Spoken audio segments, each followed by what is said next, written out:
महाराष्ट्र में नई सरकार का गठन हो चुका है। देवेंद्र फडणवीस सीएम बन चुके हैं और दोनों उनके सहयोगियों के प्रमुख डिप्टी सीएम की शपथ ले चुके हैं।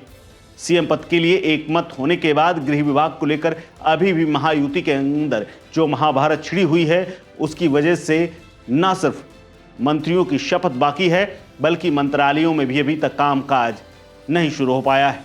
कई मंत्रालयों में अभी भी मंत्रियों का इंतजार है और दूसरी तरफ शपथ तक लेने में अभी बाधा पड़ी हुई है।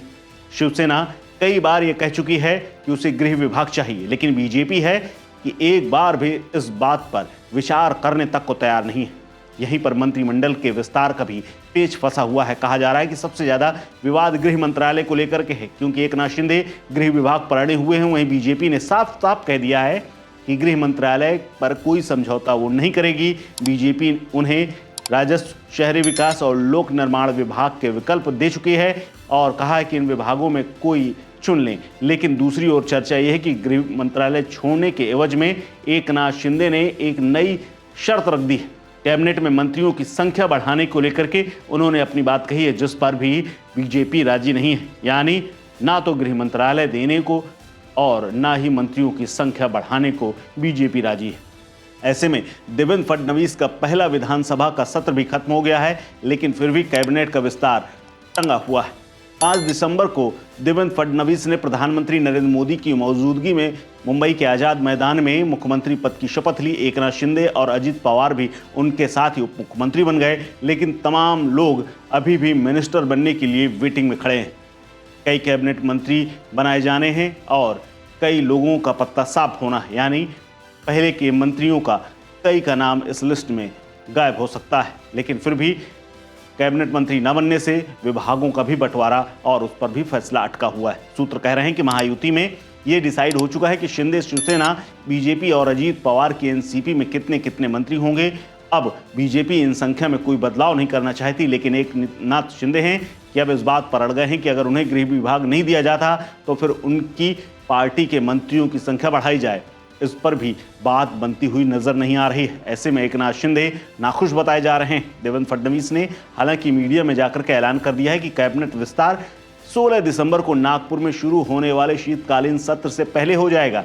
ऐसे में पेंच कहां अटका हुआ है और कब ये पेंच निकलेगा, इस पर संशय बरकरार है। दरअसल सरकारों में, राज्यों में और केंद्र में ये एक ऐसा विभाग है जिस पर हर नेता अपना नियंत्रण चाहता है। गृह विभाग एक ऐसा विभाग होता है जो हर मुख्यमंत्री अपने पास रहना चाहता है और गृह विभाग जिसके पास भी होता है उसके पावर भी मुख्यमंत्री के बराबर होते हैं। ऐसे में मुख्यमंत्री कैसे इस विभाग को छोड़ दें, ये समझना होगा। कारण स्पष्ट है, क्योंकि गृह मंत्रालय ही पुलिस प्रशासन को नियंत्रण करता है, ट्रांसफर पोस्टिंग आईएएस आईपीएस की करता है। ऐसे में पुलिस प्रशासन ही राज्य की कानून व्यवस्था भी संभालता है। ऐसे में एकनाथ शिंदे चाहते हैं कि पूरा होल्ड उनका ही हो। अब ये मुद्दा है जिससे सरकारें भी हिल जाती हैं और कानून व्यवस्था समेत तमाम बातें होती हैं। चुनाव तक कानून व्यवस्था को लेकर लड़ा जाता है। ऐसे में कोई भी सरकार कानून व्यवस्था को लेकर हीला हवाली नहीं चाहती। अधिकारियों को अपने कंट्रोल में रखना हर सीएम चाहता है और इसीलिए सीएम चाहते हैं कि उनके पास ये विभाग रहे, लेकिन शिंदे हैं कि इससे कम पर तैयार नहीं। महाराष्ट्र मंत्रिमंडल में गृह मंत्रालय के बदले बीजेपी ने एकनाथ शिंदे के सामने 3 विकल्प रख दिए हैं और ये भी कहा है कि शिंदे राजस्व, शहरी विकास और लोक निर्माण विभाग में कोई भी विभाग चुन सकते हैं, लेकिन गृह विभाग नहीं दिया जा सकता। फडणवीस ने एक इंटरव्यू में भी ये बात साफ कर दी। उन्होंने कहा कि हमारे पास केंद्र में बीजेपी के नेतृत्व वाली सरकार है, दिल्ली में केंद्रीय गृह मंत्रालय बीजेपी यानी अमित शाह के पास है, इसीलिए एक भी पार्टी के साथ गृह मंत्रालय को बनाए रखने से आसान समन्वय में मदद मिलती है। मतलब साफ है कि गृह मंत्रालय फडणवीस के पास ही रहेगा और ये कहीं भी जाने वाला नहीं है। ऐसे में एकनाथ शिंदे कब राजी होंगे, बस यही इंतजार है।